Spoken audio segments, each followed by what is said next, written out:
APS அணியினரும் தயாராக இருக்குமாறு உங்களை அன்போடு கேட்டுக்கொள்கின்றோம்.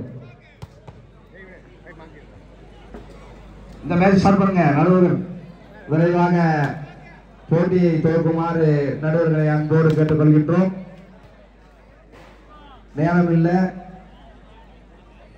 வீரர்கள் ஒத்துழைப்பு கொடுக்குமாறு உங்களை அன்போடு கேட்டுக்கொள்கின்றோம்.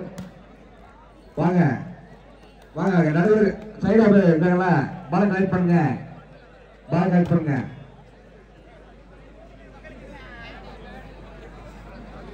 இந்த பால் கலெக்ட் பண்ணுங்க. வெல்வான் வாங்க, மேட்ச் சாப்பிடுங்க. நடுவர்கள் போட்டியை துவக்குமா அன்போடு கேட்டுக்கொள்கின்றோம். பால் கலெக்ட் பண்ணுங்க. நீங்க பால் கலெக்ட் அவங்க பண்ணிட்டே இருப்பாங்க. பால் எப்படிங்க